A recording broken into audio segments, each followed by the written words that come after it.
pensado a respeito de sofrimento, de como Deus age no mundo, quando age, quando não age.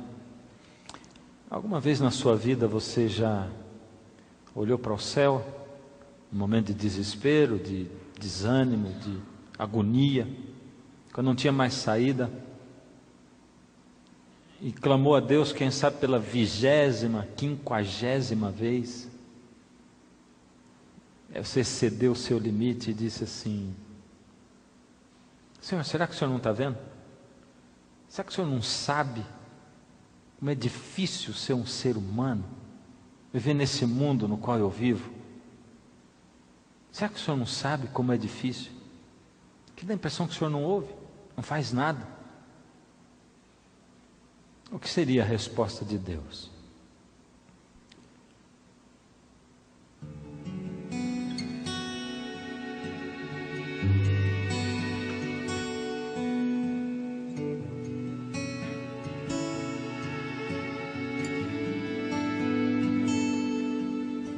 Na baixa da maré, sentado junto à praia, pedi que o mar levasse uma pergunta para Deus: Senhor, será que sabes como é duro aqui viver? Sofrer, chorar, ter fome e ver queridos a morrer. Na areia adormeci e de repente amanheceu. O sol deu vida a tudo e trouxe paz ao coração. Senti a brisa mansa, o Santo Espírito me encheu, e a voz do mar me trouxe uma resposta do meu Deus. Meu filho, não se esqueça que na terra eu já vivi. Andei com gente humilde, com pecadores eu comi. Passei necessidade, senti a dor da traição. O meu poder é de Deus, mas é de homem meu coração. Então chegou a vez do meu Senhor me perguntar: será que já pensou como é difícil ser seu Deus? Falar pela palavra sem ninguém acreditar, querer falar de perto e ter que usar a voz do mar. Meu filho, não se esqueça que na terra eu já vivi. Andei com gente humilde, com pecadores eu comi. Passei necessidade, senti a dor da traição. Meu poder é de Deus, mas é de homem meu coração. Meu filho, não se esqueça que na terra eu já vivi. Andei com gente humilde, com pecadores eu comi. Passei necessidade, senti a dor da traição. O meu poder é de Deus, mas é de homem meu coração.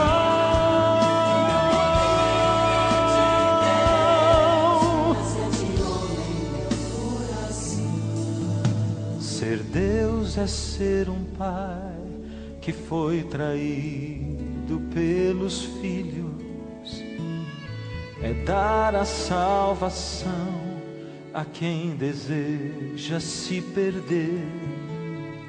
Eu sei o que é ser anjo, o que é ser homem e ser Deus, mas de todas essas coisas, a mais difícil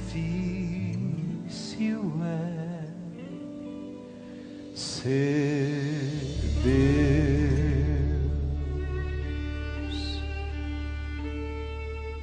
Amém.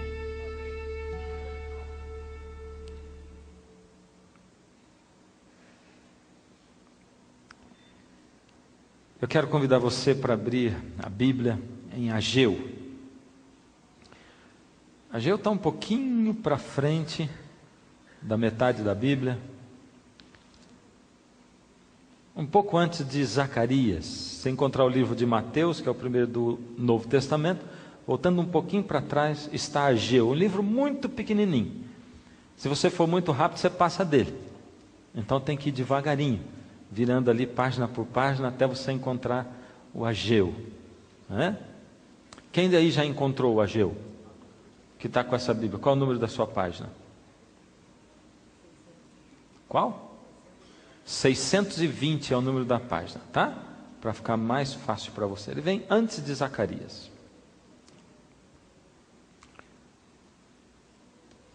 Nós vamos ler o capítulo 1, do verso 1. E aqui diz assim: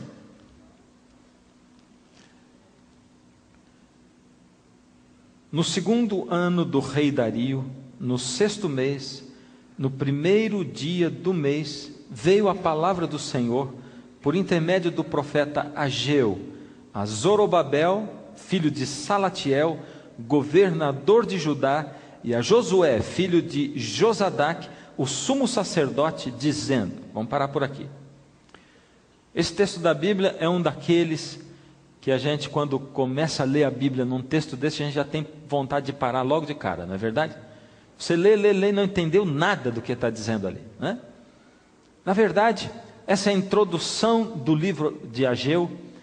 E a Bíblia, a palavra de Deus, ela serve para algumas coisas. Ela nos serve, Deus deu para nós, para nos servir em alguns sentidos. Primeiro, ela serve para eu ler. E isso é o que a maioria esmagadora de quem lê a Bíblia faz, porque a maioria nem lê a Bíblia. Muitos acham que deixar a Bíblia no móvel na casa abençoa a casa. A Bíblia não é amuleto da sorte. Você pode deixar aberta lá e ela só vai ter efeito quando ela estiver dentro de você, não em cima do móvel. Mas quem gosta da Bíblia em geral lê a Bíblia. Essa é uma das utilidades dela. Segunda utilidade da Bíblia, motivo pelo qual Deus deu para nós a Bíblia, para nós estudarmos a Bíblia. E essa é uma utilidade diferente. Por isso tem textos como esses, que quando a gente está lendo, parecem chatos, porque a gente não entende. Porque na verdade a gente tem que estudar. E aí nós vamos comparar a Bíblia com história, vamos ver em que época isso aconteceu. E esse texto está aí para situar a gente na época em que isso aconteceu. Dizendo que veio a palavra do Senhor a Ageu, o profeta Ageu, mandando Ageu dizer alguma coisa importante para o povo daquela época, e que vai servir para você e para mim, porque a Bíblia é um livro escrito há muito tempo atrás, mas que serve para nós em todo tempo, a qualquer tempo. A terceira utilidade da Bíblia, você sabe me dizer qual é a terceira? Eu disse que é para ler, para estudar, e a terceira?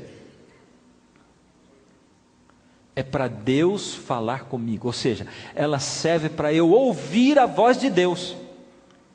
E você não pode esquecer nunca isso. Nunca, você pode esquecer de qualquer coisa na vida, menos de que a Bíblia se chama a palavra de Deus. Por isso ela me serve para que eu possa ouvir a voz de Deus. Mas você entende o que eu estou falando de verdade? Não é uma coisa assim simbólica, oh, a Bíblia é a palavra de Deus. Não, a Bíblia é Deus falando comigo hoje. Que dia é hoje do mês? Nesse dia do mês. Que dia da semana? Nesse dia da semana. Hoje, exatamente hoje, a cada dia quando você abrir a Bíblia, ela está totalmente atualizada e Deus vai falar com você. Se você conversa com Deus e pede para Ele falar com você, falar, influenciar a sua vida, dizer, ensinar que caminhos você toma, que rumos você toma, que decisões, eu tenho uma decisão importante. Se você está passando por problemas, quando você abrir a palavra de Deus, para que Deus fale com você, Ele vai falar diretamente com você. Essa é uma promessa do Senhor Deus para nós. Esse primeiro texto é para nós estudarmos e nos situarmos. E eu quero colocar você situado antes da gente continuar lendo os outros textos que estão aí pela frente, os outros versos. Deus tem um sonho. Qual será o sonho de Deus para a humanidade? O sonho de Deus para a humanidade é salvar. Deus deseja salvar. Deus não criou esse mundo para ser como é. Deus não criou um mundo injusto, Deus não criou um mundo de pecado, e Deus não criou o pecado também. Deus criou um mundo perfeito, totalmente diferente disso que a gente vê. Deus não criou o mundo para criancinhas serem abusadas sexualmente, nem para marido separar de mulher. Deus não criou esse mundo para ter guerra, para ter fome, para ter injustiça social. Deus criou esse mundo perfeito. Ele criou o mundo perfeito, mas como o pecado entrou no mundo, Deus deseja agora salvar. A coisa que Deus mais deseja é salvar. O universo inteiro parou. Deus parou o seu plano de criação, de expansão do universo. Deus parou no dia em que o pecado entrou nesse mundo. E tudo no mundo está parado, esperando que Deus resolva. Olha, por que Deus não resolveu ainda? Porque se Deus tivesse resolvido há 100 anos atrás, você e eu não estaríamos aqui para poder nos salvar. E Deus viu, Ele previu, Ele sonhou que podia nos salvar também. Porque Deus sabia que se o mundo existisse até hoje, teria no dia de hoje gente interessada em ouvir a sua palavra, a sua voz, a ponto de ir a uma igreja, a ponto de ligar a sua televisão e parar num canal onde tem alguém pregando ou falando da palavra de Deus. Então Deus deixou o mundo ir, e Ele vai deixar ainda enquanto existir um ser humano interessado em ouvir a voz de Deus, em que Ele fale e ensine e salve. Mas Deus deseja salvar a quantos nesse mundo? Quantas pessoas Deus deseja salvar? Você sabe quantos? Não. Tem um verso na Bíblia que fala, como eu digo, eu não posso responder para você. Quem tem que responder sempre é a palavra de Deus. E esse verso da Bíblia é João 3,16. Talvez o verso mais conhecido da Bíblia, o trecho mais conhecido. Ali diz assim: porque Deus amou quem? O mundo. A quantos Deus amou? O mundo, de tal maneira que Ele deu o seu Filho unigênito para que todo aquele que nele crê não morra, mas tenha a vida eterna. Deus amou o mundo e Deus deseja que todo mundo tenha a vida eterna. Esse é o desejo de Deus. Esse é o sonho de Deus. Ou seja, o sonho de Deus não é salvar alguns, não é salvar alguns privilegiados que pertencem a essa ou aquela religião, que tem essa ou aquela placa de igreja. O sonho de Deus é salvar o mundo. Mas esse mesmo verso que a gente acabou de dizer, ele tem um segredo ali. Porque o Senhor Deus diz como se salvar. Porque Deus amou o mundo, Ele amou todo mundo, e Ele deseja dar vida eterna para todo mundo. Deus amou o mundo tanto que deu o seu Filho, deu o seu Filho unigênito, para que todo que nele crê não pereça, mas tenha vida eterna. Ou seja, a vida eterna, ela está disponível para todo mundo. Porém, o único caminho para ganhar a vida eterna é crer no Filho de Deus que veio e morreu. Ou seja, só existe um caminho, e esse caminho se chama? Jesus. O Senhor Jesus é o caminho. Ou seja, a salvação, ela é de graça. Ela é totalmente de graça. Mas ela custa tudo que você tem. Estou certo ou estou errado? Ela é de graça, não custa nada. Mas ela custa o seu coração. E o coração é tudo que você tem. É a vida. Entrega o teu caminho ao Senhor, confia nele e o mais Ele fará. Para que todo aquele que nele crê não morra, mas tenha a vida eterna. A graça é uma fonte jorrando, uma cachoeira jorrando. Você já ouviu isso em algum lugar, alguma vez? Em algum tempo? A graça de Deus, a salvação, é uma fonte, é uma cachoeira jorrando. Ela está aí disponível. Porém, para a gente poder beber dessa fonte, para o mundo poder beber dessa fonte e se salvar, o que tem que acontecer? Tem que saber, conhecer. Porque se a pessoa não souber que existe a graça de Jesus e que o único caminho de se salvar é através do Senhor Jesus, como as pessoas vão se salvar? Como elas vão conhecer o Evangelho? Como vão ter uma vida mais feliz nesse mundo? Então elas precisam salvar. Por isso, Deus, Ele precisa que a gente pregue o Evangelho, ou que pessoas falem para pessoas a respeito da salvação e do caminho da salvação. Isso foi assim desde o princípio do mundo. Por que Deus precisa de seres humanos? Será que Deus precisa de seres humanos? Existem algumas coisas que Deus não faz. Deus, por exemplo, não salva você se você não quiser ser salvo. Ele não faz isso, porque Ele respeita a sua liberdade de escolha. Ele não vai salvar você se você não quiser ser salvo. E Deus também não prega o Evangelho para outro. Por quê? Você acha que teria mais poder o quê? Você pregando o Evangelho para o seu vizinho? Ou de repente numa noite em que você e seu vizinho saem para o portão de casa, de repente um anjo passa, um anjo luminoso, maravilhoso, um anjo com uma luz tremenda, um anjo poderoso, e ele pairasse no ar e dissesse para vocês dois, e ele falasse uma mensagem linda sobre família, seria mais fácil esse vizinho acreditar no anjo ou em você? O que você acha? No anjo ou em você? No anjo ou em você? No anjo? Tem certeza? Eu até acho que seria no anjo, até o dia que ele tivesse um problema familiar. Aí ele diz assim: aquele anjo, ele fala aquilo porque ele é anjo, ele não tem mulher, ele não tem filho, ele não tem sogra, não tem cachorro em casa. Quando é anjo é fácil, o camarada vive lá no céu, sai voando por aí, tem asinha. É ou não é? Ele até podia acreditar no anjo, mas Deus precisa que você e eu falemos, para que as pessoas olhem para você e digam assim: meu Deus, se é possível Deus fazer isso na vida desse camarada, que foi um viciado, foi um bêbado, desse camarada que batia na mulher, e agora ele se transformou, ele é um marido atencioso, ele é uma pessoa assim, se Deus pode fazer isso nele, Deus pode fazer em mim, porque eu não sou nada diferente dele, nós somos iguaizinhos. É isso, por isso Deus não pode pregar o Evangelho, porque o ser humano tem que olhar nos olhos do ser humano e dizer: ele pode, eu posso também. Por isso, o plano de Deus, o sonho de Deus para salvar o mundo, dependeu de alguém que levasse isso. Por isso Deus chamou Israel.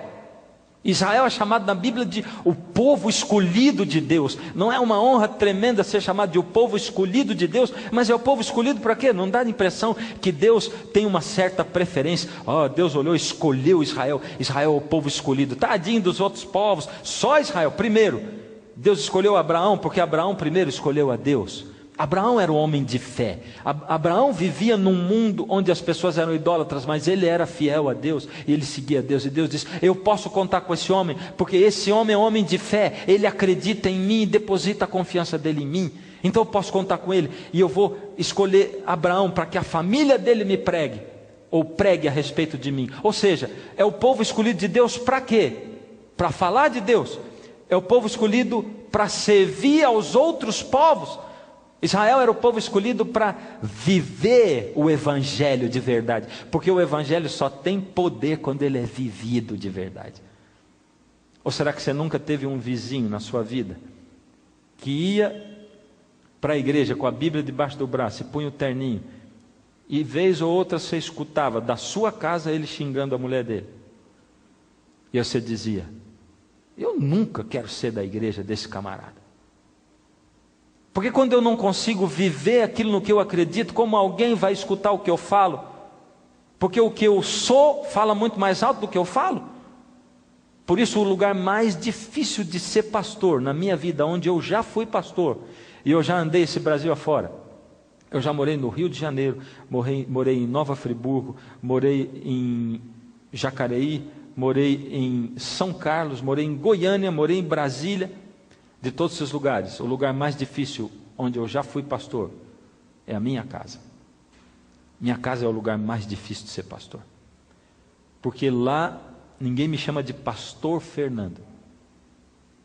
Lá eu sou o pai. Pai, amor.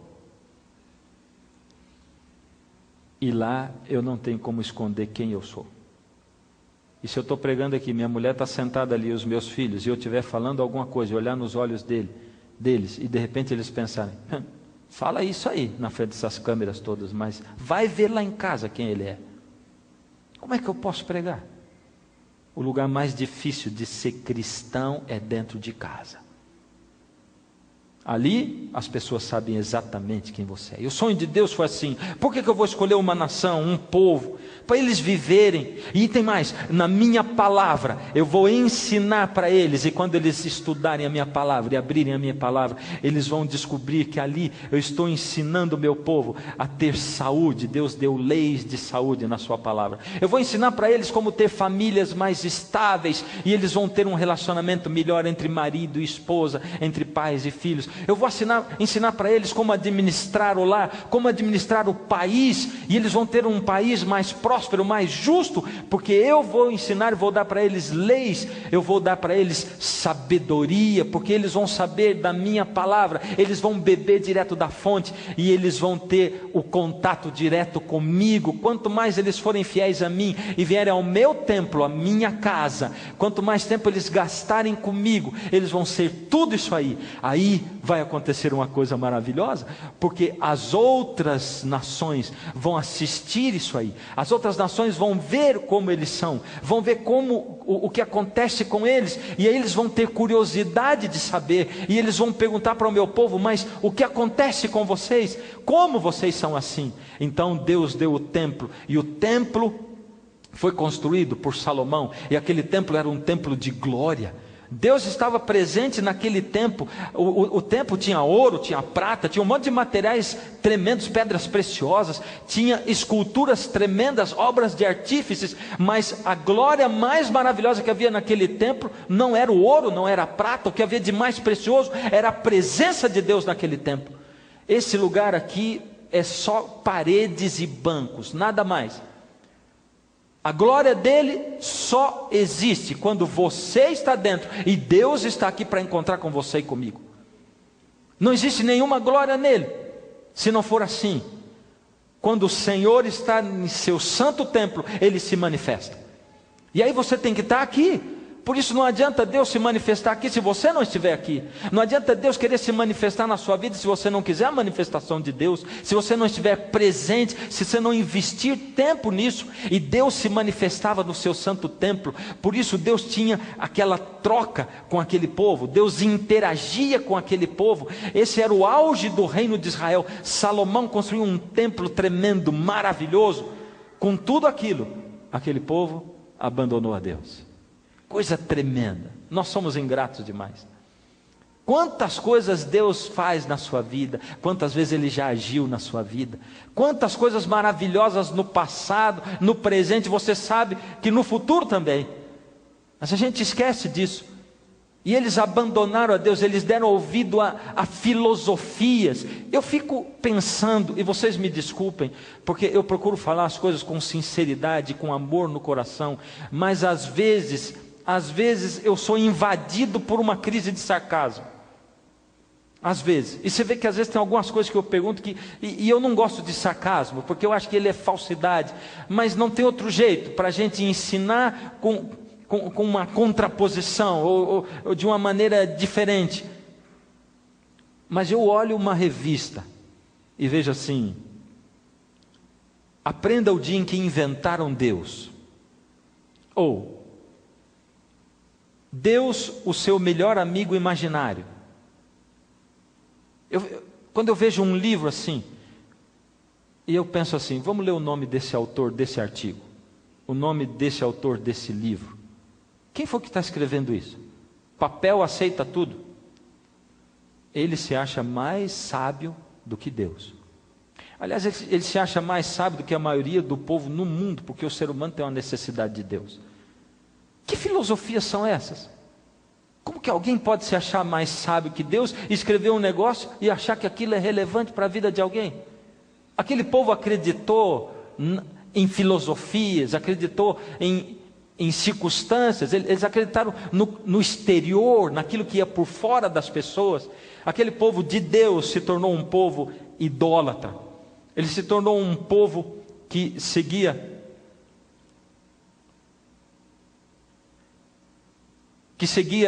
cerimoniais com sacerdotisas prostitutas. O povo idólatra que vivia ao redor do povo de Deus era tremendo. Eles tinham uma coisa na religião deles: eles tinham sacerdotisas que ficavam nos templos pagãos e que serviam de prostitutas. Então quando o camarada dizia para a esposa: eu vou lá no culto na igreja, você sabe o que ele estava a fazer? Ele estava tendo um encontro com uma prostituta sacerdotisa, e aquilo era um culto ao Deus deles, um culto de fertilidade.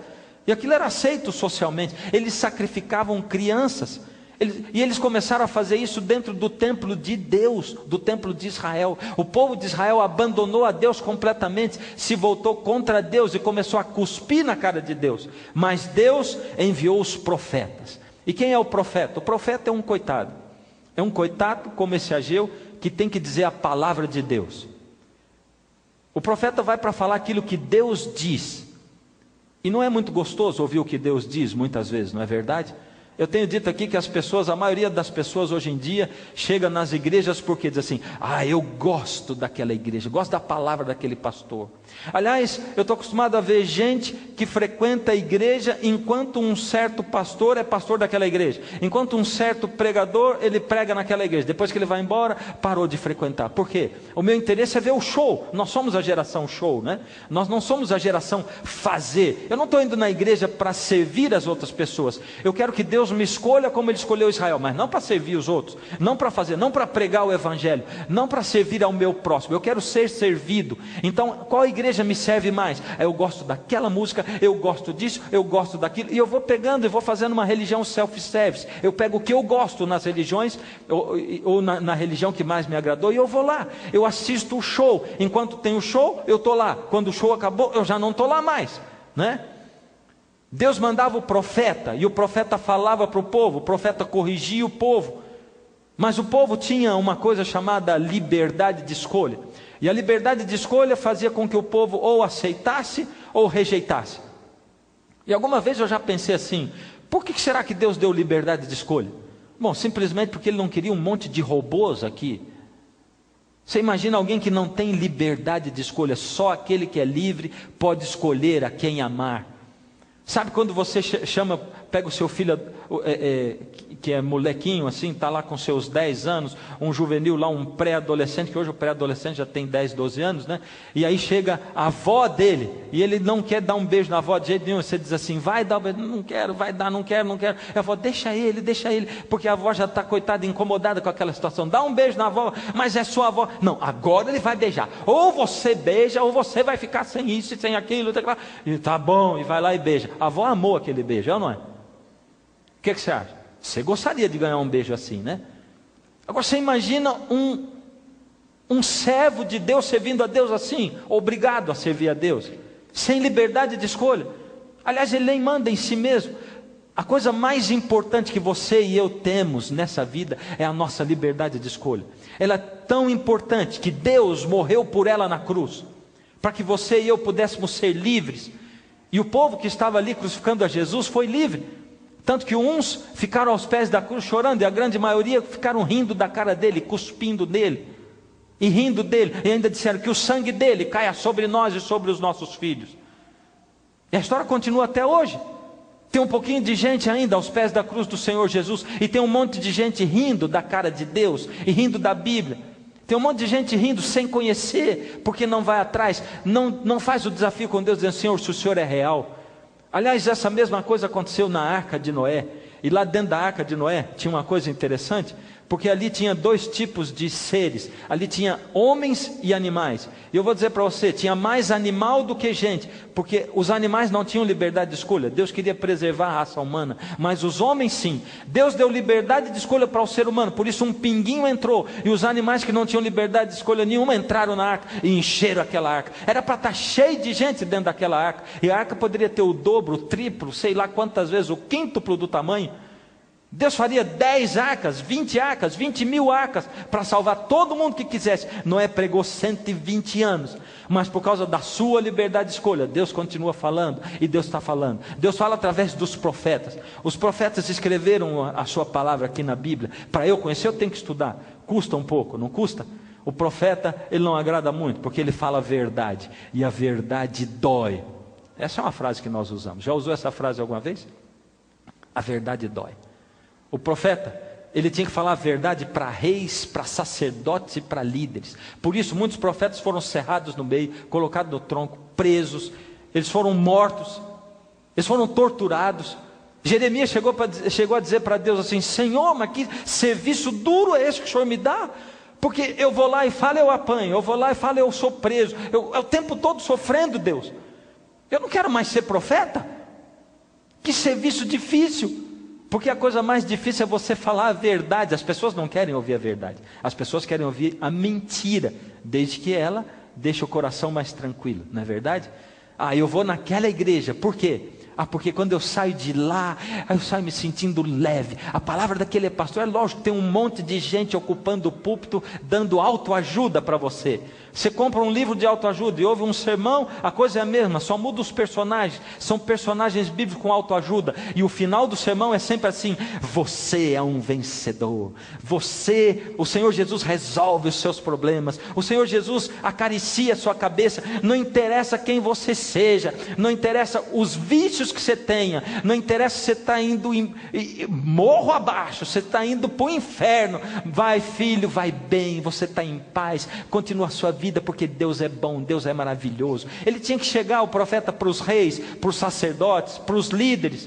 E sabe, você que é líder, você que é pastor, você que é prefeito, governador, você é responsável por aquilo que você faz. Você que é líder de uma comunidade, você é responsável. Deus vai cobrar de você as pessoas que estão nas suas mãos. E se você está pensando: graças a Deus, não sou prefeito, não sou governador, não sou nada, também não sou pastor, não sou nada disso. Não se engane, porque todos nós somos líderes. Você com certeza tem um grupinho de pessoas que simpatizam com você. Ou quem sabe uma pessoa, um amigo, que quando você diz: eu quero fazer tal coisa, ele diz: tá bom, eu vou com você, para você não ir sozinho. Ama você, você lidera e você é responsável pelas pessoas a quem você lidera. O profeta era aquele camarada que era chamado para ir lá e botar o dedo na cara do rei e dizer assim: Vossa Majestade, o senhor está errado. Ou o senhor volta para o caminho de Deus e traz o povo para o caminho de Deus, ou o senhor vai arrastar todo mundo. Você que é pai de família, você que é marido, você é responsável para a sua casa. Vai ser pastor da sua casa, pastor do seu lar. Por misericórdia, você é o responsável espiritual. Não é a sua esposa que é responsável espiritual pelas crianças, não. É você. O Senhor Deus vai cobrar de você. Você é o líder da sua casa, o líder espiritual. Você é o sacerdote do seu lar.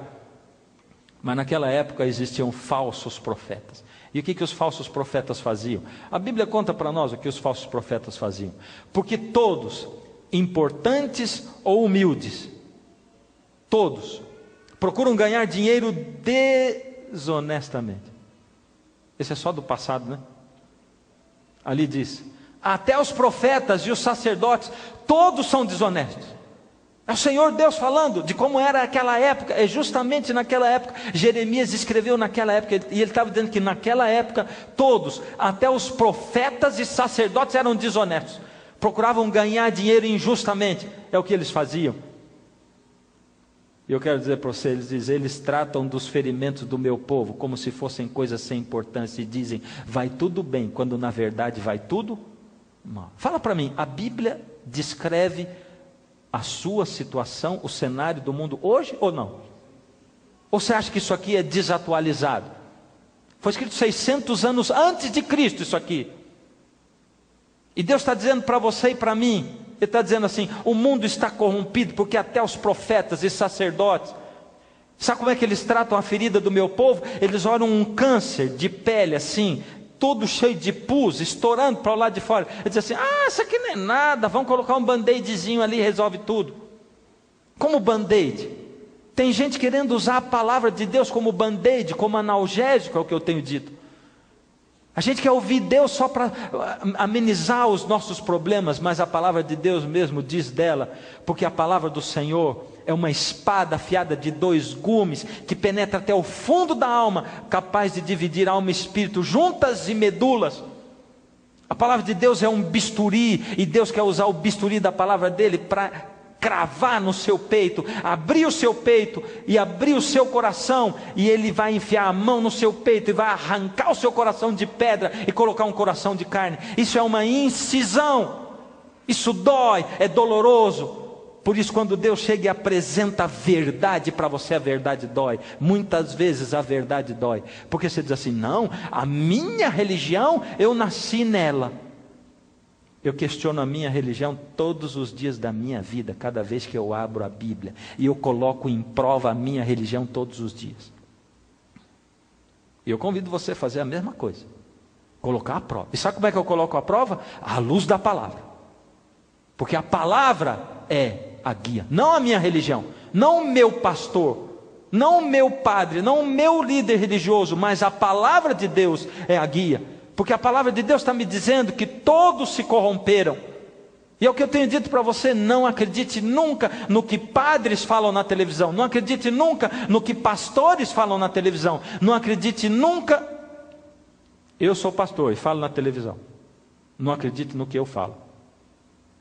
Acredite, desde que você ouça e vai conferir na Bíblia. Se tiver certo ali, aí você acredita, se não, não. Mas por favor, nunca confunda a mensagem com o mensageiro. Não confunda, porque muitas vezes você olha e aparece um mensageiro lá, um pregador, né? Porque às vezes tem uns pregadores que são aqueles pregadores chatos, eles só sabem falar daquele mesmo assunto.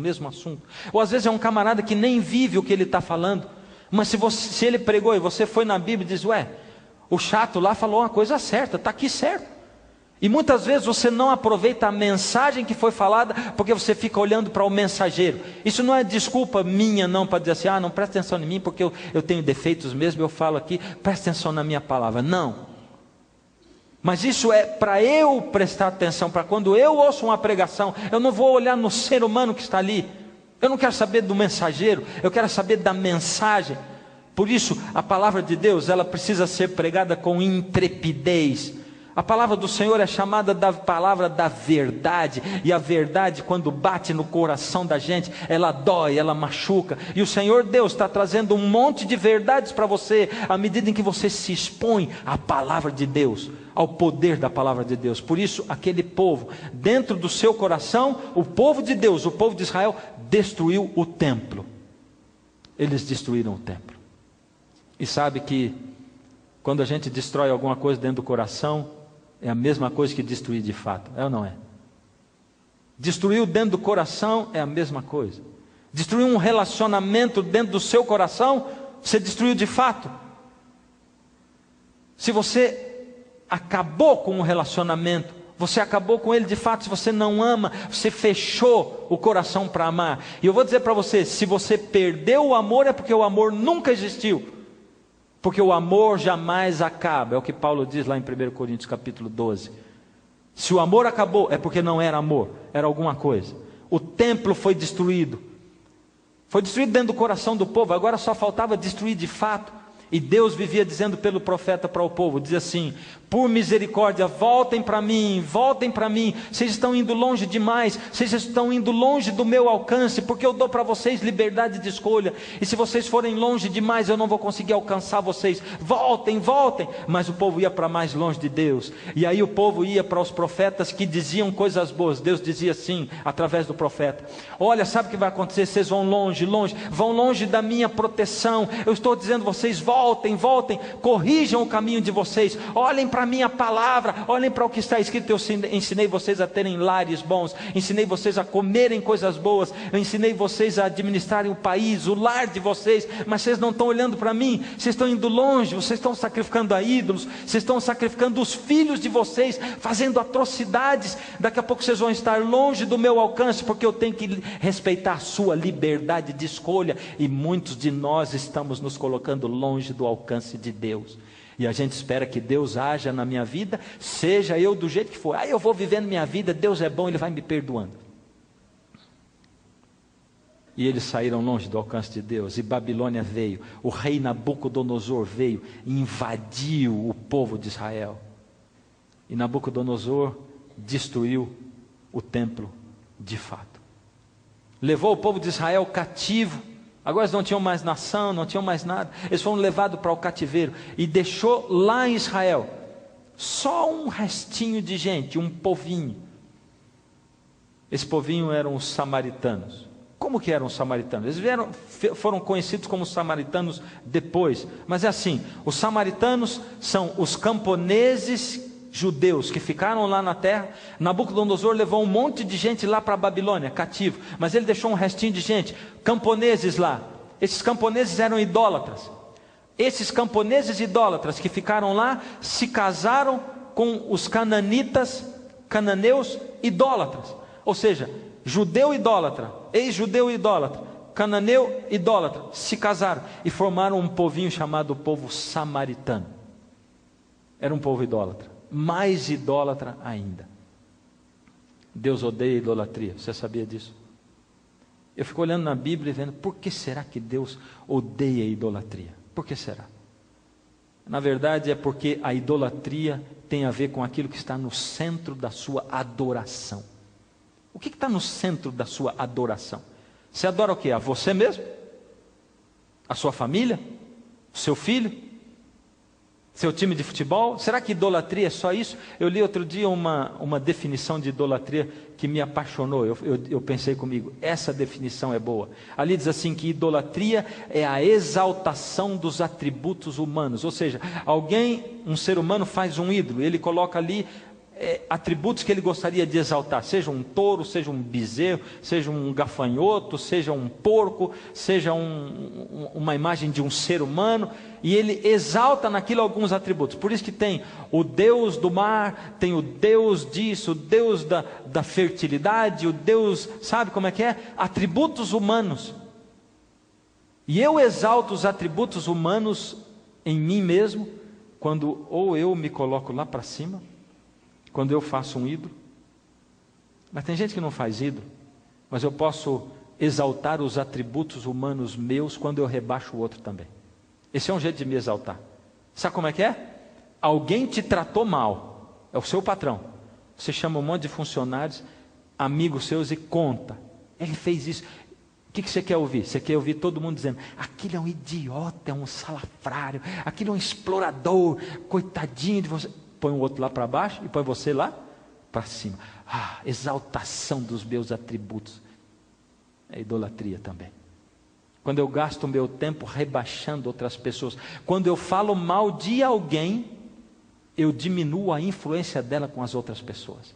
Quando eu faço aqueles comentários maldosos, aquele povo ficou lá em Babilônia, o povo cativo, o povo judeu de Israel. Aquele povo não tinha como pregar o evangelho, mas agora eles iam voltar, porque o profeta Jeremias mesmo profetizou, inspirado por Deus. Ele disse: acontecerá, porém, que quando se cumprirem os 70 anos, castigarei a iniquidade do rei de Babilônia e desta nação, diz o Senhor, como também a da terra dos caldeus, farei deles ruínas perpétuas. Deus disse que eles iam ficar quanto tempo lá no cativeiro em Babilônia? Quantos anos? 70 anos. E o povo de Deus que ficou no cativeiro, quando completou 70 anos, o que aconteceu? Eles voltaram. O rei permitiu que eles voltassem. Voltaram da onde? De Babilônia. Vamos falar comigo? Voltaram de Babilônia para Judá. Vamos falar? Para Judá. Para reconstruir tudo. É simples falar que voltaram para reconstruir, né? Voltaram para reconstruir. Reconstruir o quê? O nada. Para você ter uma ideia, Babilônia era os Estados Unidos da América da época. Era. Toda a cultura, a capital cultural do mundo, a melhor música estava lá, o melhor das artes estava lá, do teatro, estava tudo lá, da dança. O melhor da cultura, do conhecimento, a biblioteca de Babilônia, a melhor da arquitetura, os jardins suspensos da Babilônia. Babilônia tinha todo o conforto do mundo. O camarada vivia no bem bom, o povo estava cativo, mas teve gente que nasceu em Babilônia. Eu tenho, por exemplo, 48 de idade. Se eu tivesse nascido em Babilônia, não tinha nem completado os 70 anos ainda. Ia faltar um tempo ainda para completar 70 anos. 22 anos, para depois eu voltar. E com 70 anos, eu ia voltar para reconstruir o nada. Você sair da capital do mundo, onde você tem sua casa, onde você tem todo o conforto do mundo, para voltar para reconstruir nada. Por isso nem todo mundo voltou. Alguns voltaram para reconstruir não só o reino de Israel, Judá, mas também para reconstruir o templo, principalmente, porque Deus era o centro de tudo. Mas quando eles voltaram, encontraram oposição. Sabe quem que ofereceu essa oposição? Os samaritanos que tinham ficado lá. Porque quando o povo que voltou quis reconstruir o templo, o centro da adoração a Deus, os samaritanos chegaram e disseram: a gente também quer reconstruir o templo junto com vocês. E Deus disse: não deixa, porque eles são idólatras. Depois eles vão dizer: nós ajudamos a construir, nós podemos adorar quem nós quisermos aí, não deixa ajudar. E os judeus tiveram que dizer: não, não pode. E os samaritanos se viraram contra, e por causa disso foi uma rixa que dura até hoje ainda. Samaritanos e judeus. Agora era uma oposição tão forte que eles não conseguiam. Passou 1 ano, não conseguiam. 2 anos, não conseguiam. 3 anos, 4. Aquilo, o trabalho demorava, andava devagar. E sabe que eles começaram a pensar: bem, nós viemos fazer um trabalho para Deus. Foi Deus que mandou, Deus profetizou, mas a coisa não está acontecendo. É sinal de Deus que não é para a gente reconstruir. A gente está cheio de ver sinal de Deus onde não tem sinal de Deus, né? Sabe aquela pessoa que fica caçando o sinal de Deus assim? Tem um monte de gente assim hoje. Eu já ouvi algumas pessoas dizerem assim: esse país não dá mais. Até agora nem dizem tanto, mas até pouco tempo atrás era demais. Vou para os Estados Unidos, se Deus quiser, mas eu já fiz, pastor, ora por mim, porque eu fiz uma prova com Deus, sabe? Eu vou pôr Deus à prova. Eu fui lá eu vou lá no consulado. Se me derem o visto, é porque é sinal de Deus que é para eu ir para a América. Mas isso é um sinal muito fácil. Tem pelo menos 50% de chance de você conseguir o visto. É muito humano, muita gente consegue. Sabe quando Gideão fez uma prova com Deus? Ele fez de uma coisa impossível. Ele botou um tufo de lã para o lado de fora, no quintal. Ele disse: Deus, se for mesmo, aí o Senhor faz a lã ficar molhada e o chão ficar seco. E no outro dia, a lã estava molhada e o chão ao redor seco. Impossível. Mas como aquilo já não estava suficiente, ele pediu o contrário: Deus, o meu coração é duro, só para eu ter certeza mesmo, amanhã o contrário. Aí é o chão molhado e a lã seca. E quando chegou no outro dia, exatamente aquilo: o chão molhado e a lã seca. Impossível. Você devia falar para Deus assim: vou fazer um teste com Deus, se é para eu ir para os Estados Unidos, eu vou ficar aqui em casa esperando e orando 1 mês. Se o cônsul dos Estados Unidos bater na minha porta e dizer: eu vim dar a vista para você, aí você vai. Entendeu? É impossível. Pede um sinal para Deus de uma coisa impossível e deixa Ele agir na sua vida. Deus, eu não tenho comida para amanhã. Eu não tenho nada para amanhã, Senhor. Eu não tenho trabalho, faz muito tempo, Deus, que eu não tenho trabalho. Eu preciso dar comida para minha família. O Senhor diz na sua palavra que o justo nunca fica desamparado, não passa fome. Senhor, eu não aceito passar fome em nome de Jesus. Não estou pedindo glória, não estou pedindo honra, não estou pedindo nada. Estou pedindo o pão nosso de cada dia, nos dá hoje. E você vai ver o dia seguinte, alguém que não sabia de bolhufas do que você está passando, ir lá para levar uma cestinha básica, alguma coisa para você. E aí você vai ter feito prova de Deus. E aquele povo pensou: nós estamos tentando fazer a obra de Deus, a vontade de Deus, estamos tentando reconstruir o templo, mas a gente não consegue. Sabe o que é isso? Sinal de Deus que não é para reconstruir. Então vamos fazer o quê? Vamos viver nossa vidinha. Não é tempo ainda da gente reconstruir isso aqui. Não é hora ainda da gente reconstruir o templo.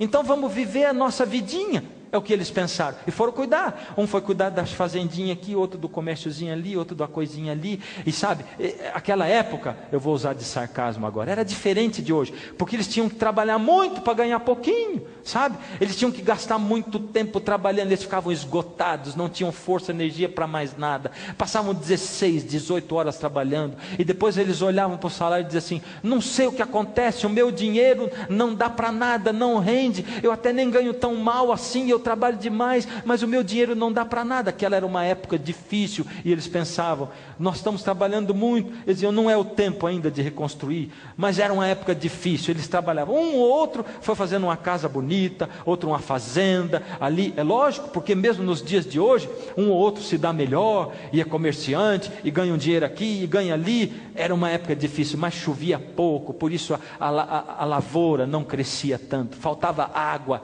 Não chovia tanto, eles trabalhavam, era difícil, e o templo lá parado, e eles construindo a vida deles, e construía casa, e pagavam estudo para o filho, e isso e aquilo, iam formando seus filhos. Era uma época difícil. Eles diziam: a gente tem que viver, afinal de contas, nós precisamos de viver um pouco, vamos viver. Sabe como é que as pessoas falam hoje, né?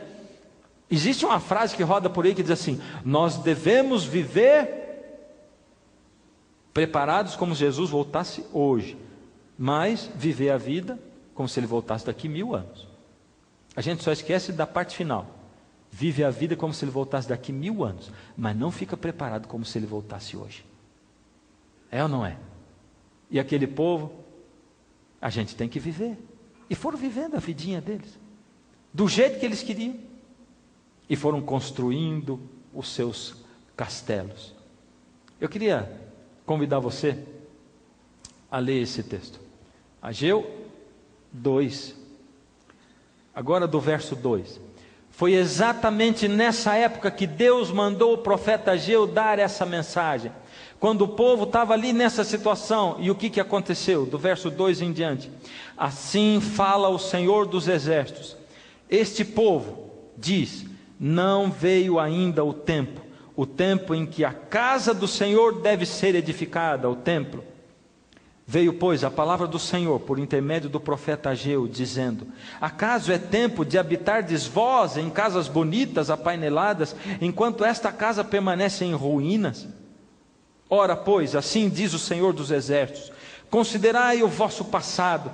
Tendes semeado muito e recolhido pouco. Comeis, mas não chega para fartar-vos. Bebeis, mas não dá para saciar-vos. Vestivos, mas ninguém se aquece. E o que recebe salário, recebe para colocar num saco furado. Assim diz o Senhor dos Exércitos: considerai o vosso passado. Verso 8: subi ao monte, trazei madeira e edificai a casa. Dela me alegrarei, serei glorificado. Diz o Senhor: esperastes o muito, e eis que veio a ser pouco. E esse pouco, quando trouxestes para casa, eu com um assopro dissipei. Por quê, diz o Senhor dos Exércitos? Por causa da minha casa que permanece em ruínas, ao passo que cada um de vós corre por causa de sua própria casa. Por isso os céus retêm sobre vós o quê? O orvalho, e a terra os seus frutos. Vamos parar por aqui. Primeira palavra de Deus. Esse povo diz que ainda não é o tempo. Não é isso que você ouve as pessoas falarem hoje? Não está ainda na hora de Jesus voltar. Jesus não volta ainda tão rápido. Não é agora que ele vai voltar. Ainda não é o tempo.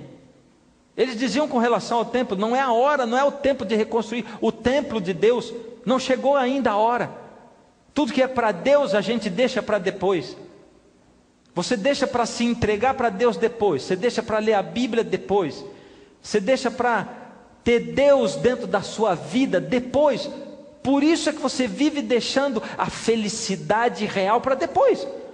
Porque se Deus não estiver dentro da sua mente, você não vai ter felicidade real. E eu já cansei de dizer para você nessa série aqui: felicidade real com Deus não é a garantia de que você vai ter sempre dinheiro, sempre emprego e sempre a cura de todas as doenças, ou não ter doenças. Felicidade com Deus é você passar pelo vale da sombra da morte e ter Deus junto. Felicidade com Deus é passar pelos sofrimentos e Deus consolando e confortando você, de tal maneira que você consegue sofrer louvando a Deus, tendo Deus no fundo da sua alma, tendo Deus consolando você o tempo todo. E é uma coisa tremenda, incrível, porque você passa pela aflição e ela nem é tão pesada assim. A gente chora, tem aflição, mas a gente tem confiança de que Deus, Jesus venceu o mundo. A primeira palavra do Senhor Deus através de Ageu é: considerai o vosso passado. Você já considerou o seu passado? Olha para a sua vida hoje. Está bom do jeito que está? Você está contente com a família que você tem? Está contente com sua situação? Está contente com aquilo que você tem desempenhado com as pessoas e com Deus? Está contente com aquilo que você tem construído? Você morreria hoje diz assim: fiz tudo, eu estou em paz, hoje eu estou contente, é um dia feliz da minha vida. É isso que você diria? Deus está chamando você, a mim, para dizer: considerai o vosso passado. Faz uma análise da sua vida, vê o que você tem plantado, o que você tem feito e deixado de fazer. Veja se tem valido a pena. Considera, pensa, faz cálculo. Considera tudo que você tem realizado dentro da sua vida, dentro das suas decisões, nos seus relacionamentos. Olha, faz um apanhado de tudo. A segunda coisa que Deus disse ali é: subir ao monte. O que é subir ao monte? Deus disse para o povo de Israel: subi ao monte, trazei de lá a madeira, o material para você reconstruir o meu templo. O que é subir ao monte? O monte tem um significado especial. O monte na Bíblia é ir na direção de Deus, é ir olhando para Deus. Lá em Joel, no capítulo 2, esse é um livro da Bíblia. Em Apocalipse, no capítulo 14, lê esses 2 capítulos da Bíblia quando você chegar na sua casa. Você que está em casa, anota aqui. Eu vejo pessoas aqui e ali com canetas na mão. Anota alguns textos que eu falo. Vai conferir na sua casa, é bom você fazer isso. Quero ver se ele está falando a verdade mesmo. Deixa eu conferir aqui, será que não mudou nada? Ficar passando aqueles slides, eu não li na Bíblia mesmo, será que aquilo está certo?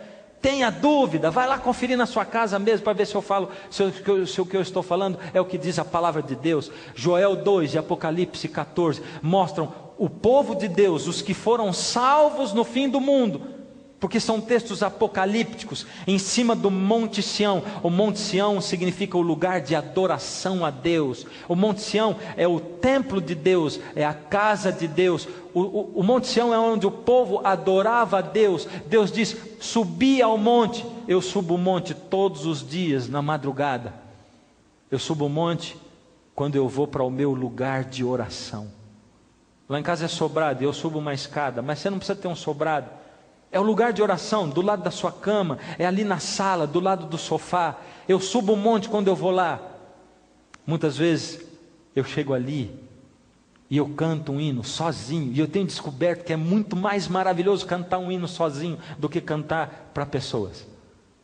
Porque ali somos Deus e eu, o Rei do universo e eu, ninguém mais. Só nós dois. E eu louvo a Deus face a face, falando para Ele, e eu canto louvores ao nome dEle. E muitas vezes eu fico arrepiado. E eu fico arrepiado ao pensar, porque o Senhor Deus reúne todos os dias, Ele congrega a sua igreja, a igreja invisível.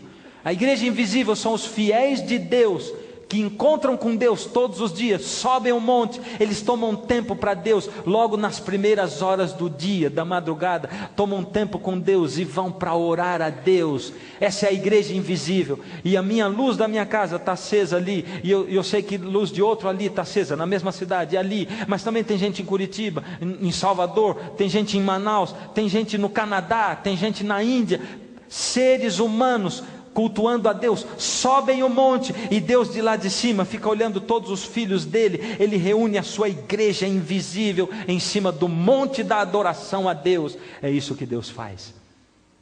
Eu imagino que quando eu canto para Deus, e outro canta, e outro canta, engraçado é que cada um canta num tom diferente, e cada um canta uma música diferente, mas Deus lá em cima, Ele ouve como a igreja invisível dele, cantando um coral maravilhoso em louvor ao nome dele. Deus está dizendo para você e para mim: suba ao monte, o Monte Sião. Faz isso, suba ao Monte Sião para você encontrar comigo. Você conhece a história da samaritana? A samaritana teve com Deus uma discussão teológica. Num certo momento, ela disse assim para Jesus. Jesus estava tocando o coração dela, porque nós somos assim também. Você chega para encontrar Deus, aí Deus começa a falar através da sua palavra, e Deus chega perto do seu coração, e Deus fala com você, e você vai entregando o coração. Quando de repente um escorregãozinho do pregador, você fala: aí eu pego ele, quero ver. Não, isso aí não deve ser assim não, porque está falando contra a minha religião. Deixa a religião de lado, a sua religião deve ser a palavra de Deus. Esquece placa de igreja, a sua e a minha religião, a palavra de Deus. Se tiver de acordo com a palavra de Deus, a palavra de Deus é a minha religião. E num momento conversando com Jesus, a samaritana perguntou para Jesus assim, ela pensou: eu quero ver se ele é da minha igreja ou não, porque eu sou samaritana e ele é judeu. E ela diz assim: bem Senhor, em qual monte nós devemos adorar? É aqui no monte Gerizim, que é dos samaritanos, ou é lá no monte Sião, que é lá do povo de Israel? E Jesus disse para ela: olha, eu quero dizer para você uma coisa muito séria. Você está querendo saber qual religião é certa? Virá o tempo, e de fato já chegou, em que os verdadeiros adoradores vão adorar o Pai em espírito e em verdade, pois são esses que o Pai quer que o adorem. adoração em espírito e em verdade, a igreja invisível em cima do Monte Sião, o monte de adoração, se voltando para Deus, enquanto a maioria das pessoas vai simplesmente viver a sua vida, a igreja de Deus se reúne ali. Essa é a igreja invisível de Deus, a igreja que se reúne em cima do monte, o Monte Sião. O Senhor Jesus deixou claro, mas tem dois tipos de pessoas que sobem ao monte. Tem um tipo de cristão que sobe o monte logo de madrugada, e ali ele vai e se encontra com Deus, ele derrama a alma diante de Deus. Ao falar com Deus, ele olha para o passado dele, ele verifica, averigua, ele faz uma conta do passado dele, ele confessa os seus pecados para Deus, ele zera a conta com Jesus, e ele se encontra com a grandeza de Deus e do amor de Deus, e Deus é assim tão maravilhoso que perdoa. Ele, ao ver Deus e a sua pequenez, ele se sente tão pequeno, e ele volta do monte, se sentindo o ser humano mais insignificante do universo. Quem sobe o monte, de verdade, tem que ficar cada vez mais humilde. Que luta tremenda. Tem uns que acham que sobem um monte. Eles vão lá, às vezes é até mesmo de madrugada. Acha que sobe o monte, mas ele não tem um encontro com Deus de verdade. Ele se encontra com alguma coisa que não é Deus. E ele volta de lá. Como ele não comparou a pequenez dele com a grandeza de Deus, quando ele volta, ele tem que se comparar com alguém. Então ele se compara com o próximo. E ele pensa, esse aí não é tão santo como eu sou. Aquela ali diz que é crente, mas ela não tem os mesmos princípios que eu. Ela não faz tanta caridade como eu. E alguns olham para dentro da sua própria igreja, para os líderes religiosos seus, ou para outras pessoas, e dizem assim, como que diz que é crente? Olha lá o que faz. Quem sobe o monte se encontra com Deus, se compara com Deus e vê quão pequeno é. Quem não sobe o monte, mas achou que subiu, foi lá, não se comparou com Deus e volta e se compara com o próximo. Esses são os dois tipos de gente que sobe o monte.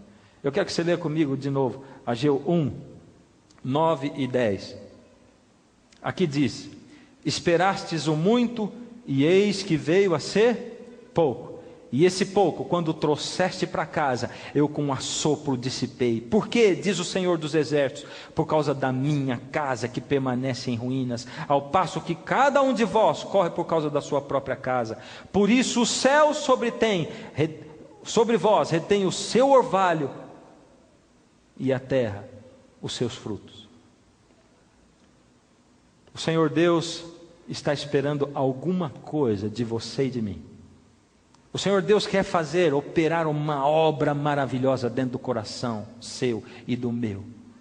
Mas Ele tem um apelo para você e para mim. Ele diz, filho, eu preciso que você chegue perto de mim. Eu sou um Deus real, vivo. Eu quero tocar a sua vida.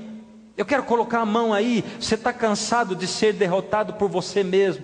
Já fez 1 milhão de promessas de que você vai melhorar nisso e naquilo, que você vai emagrecer, que você vai ter mais saúde, que você vai conseguir controlar seu diabetes. Você já fez 1 milhão de promessas que você vai conseguir ser fiel à sua esposa, que você não vai beber mais, que você não vai fumar mais. Já fez 1 milhão de promessas dizendo que você vai andar agora em boas companhias, ou que você vai ser mais responsável na sua vida. Mas cada vez, cada dia, quando você dorme à noite, você dorme derrotado e diz, meu Deus, eu acordei para ser vencedor, mas de novo eu sou um derrotado.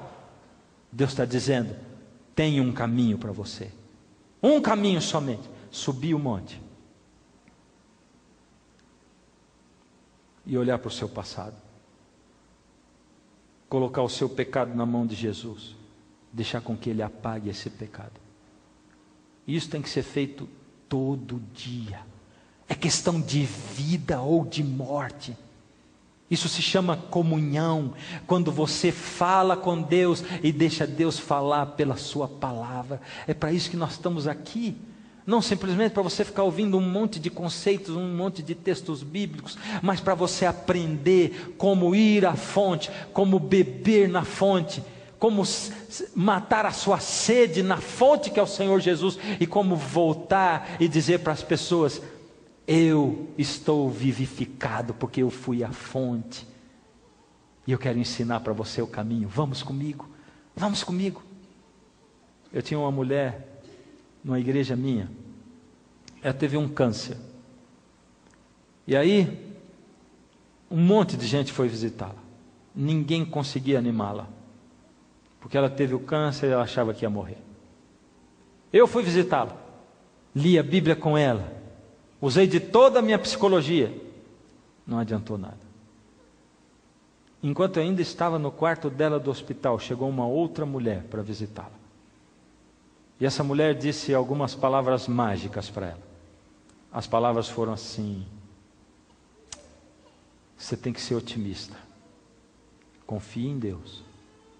Olha para mim, eu tive exatamente o câncer que você teve, e olha eu aqui, já fazem 10 anos, olha como é que eu estou. E quando aquela mulher saiu, a que estava doente era outra pessoa, porque ela disse: eu tive, eu sei. Deus está olhando para você hoje e está dizendo: eu sei o que é sofrer, porque eu andei aí nesse mundo com você. Eu sei o que é se sentir desamparado. Eu sei o que é ser traído. Eu sei o que é ser tentado, porque eu fui tentado o tempo todo. Eu sei. Mas existe um caminho. O caminho é a cruz de Cristo. Ali existe uma fonte jorrando, uma fonte a jorrar. Ou você vai por esse caminho, ou você continua morrendo de sede. Você quer insistir ainda dizendo para Deus: Deus, não, eu não vou conseguir. Não, Deus, eu não consigo acreditar nisso. Como eu tenho dito, se exponha ao poder maravilhoso do Senhor Jesus e deixe com que Ele haja na sua vida. No próximo programa a gente vai continuar Ageu. Eu quero mostrar para você o que o Senhor Deus tem de tão especial nesse verso, que fala da sua vida e da minha, e que mostra para mim que Jesus está prestes a voltar agora nos nossos dias. Mas antes da gente prosseguir em Ageu, nesse caminho, eu tenho que parar aqui. Parar para fazer um convite para você. Não é um convite comum. Assim como o Senhor Deus mandou os seus profetas, e mandou o profeta Ageu para estender o convite às pessoas, para alertar as pessoas, para puxar a orelha, para colocar o dedo em risco e dizer: você está no caminho errado, você anda escolhendo o seu próprio caminho e me deixou de lado, você nem sequer me conhece, como você pode dizer que não crê em mim? Deixe com que eu atue na sua vida, se exponha à luz do meu amor e do conhecimento da minha palavra, e você vai ver que o sábio, mais sábio desse mundo, não chega aos pés de um profeta quase iletrado que escreveu esse livro, inspirado por mim, porque é muita sabedoria, centenas e milhares de vezes maior do que a sabedoria do homem. Mas você tem que deixar eu atuar na sua vida. E ele está fazendo uma perguntinha para você assim: você deixa? Você permite? Permite que eu atue na sua vida? Que eu mostre para você o caminho? Se você permite, exteriorize isso. Essa noite, antes da gente terminar, Deus oferece para você a chance. Você que nunca aceitou Jesus publicamente. Você que um dia aceitou a Jesus, mas o abandonou, deixou de lado, rompeu com Ele. Você que já desejou estar nas mãos de Deus, mas nunca disse para Ele. E sabe, ninguém se casa se não tiver um pedido de casamento oficial. Quer casar comigo? Deus não pode agir na vida de ninguém se não houver uma entrega oficial. Você quer ser meu e eu vou agir em você. Faça a prova de Deus. Você que nunca entregou o coração a Jesus, ou você que um dia entregou o coração a Jesus e se afastou dele, foi para longe dele. Esse é o momento de você vir. Para de seguir o seu caminho. Jesus está chamando você aí agora, nesse momento, e eu estou chamando você para vir aqui na frente, porque eu quero orar com você. Amém, porque você veio. Quem mais? Eu quero saber quem é você. Eu quero olhar o seu rosto. Porque quando Deus chama, não dá para a gente deixar para depois, não dá para adiar. Não dá para dizer, ó Deus, eu quero que o Senhor atue na minha vida, mas sabe, não assim. Não tendo que ir lá na frente. Não tem diferença eu ficar aqui ou não. Tem diferença sim. Enquanto você está vindo, eu estou esperando, estou aqui, orando por você, aguardando você chegar aqui. Eu quero colocar sua vida na mão de Deus, oficialmente, verdadeiramente. Você tem uma filha linda, de 15 anos. Ela tem 15 anos, é linda. Você tratou como uma coisinha mais linda, cuidou dela com todo carinho. Ela acabou de chegar para você e dizer assim, mãe, estou apaixonada, pai, estou apaixonada. 15 anos, filha. Eu só estou contando para dar tempo de você chegar aqui. Porque enquanto eu estou nesse blá blá blá, o Espírito de Deus está falando com você. Quem é a pessoa, filha? É um bom rapaz? É um bom homem, mãe, tem 45 de idade. Ele já foi casado 15 vezes. Mas ele diz para mim que o amor dele por mim é diferente de todas as outras 15 mulheres. Já pensou, mãe? Uma pessoa que já teve 15, eu vou ser a única, a melhor de todas para ele. Você acredita ou não acredita? Por que você faz isso com Deus então? Você diz, Deus, o Senhor vai ser o melhor de todos os meus 1 milhão de deuses que eu tenho na minha vida. No meio do meu dinheiro, da minha vaidade, do meu orgulho, no meio da minha inveja, no meio dos meus vícios, eu vou eleger o Senhor o melhor Deus de todos esses.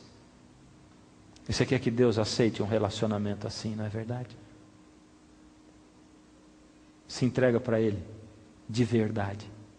E se Deus está falando com você aí, se entrega para Ele de verdade, compromisso. Eu vou dizer para você, se você tiver com vergonha, porque tem gente na sala, maravilha, tomara que tenha um monte de gente na sala, porque a entrega tem que ser pública. Se você está olhando assim para o lado, não tem nem coragem de olhar, só porque você não quer se levantar, aí que é a hora de você se levantar, é agora, porque o poder de Deus, ele atravessa fronteiras, e ele chega aí, aonde você está, e ele está aguardando você. Eu vou fazer o último chamado, eu vou te dar 30 segundos, para você sair daí e chegar aqui, só 30 segundos, esse é o momento, essa é a hora, e sabe o que você vai estar dizendo com isso aqui? Somente assim, Deus, eu permito, age na minha vida e faz o que eu não consigo fazer. Se o Senhor existe, age na minha vida. E já é o suficiente para Ele começar. Feche os olhos. Deus amado, o Senhor sabe que ainda existem muitos que não saíram para vir aqui. O Senhor sabe que ainda existem muitos que estão aí sentados, existem muitos lares onde as pessoas estão aí com vergonha no sofá de casa. O Senhor conhece esses corações, entra ali dentro, Senhor. Toca-os e toma-os pelo Teu poder. Aceita essa entrega, Senhor. Esses que se chegaram aqui à frente foram corajosos, se expuseram publicamente, Senhor. Aceita essa entrega. Ó Senhor, toma-os nas suas mãos e ajude-os a lembrarem que esse é só o primeiro passo na direção de Jesus. Obrigado por ser o Deus maravilhoso que o Senhor é e real. Em nome de Jesus. Amém.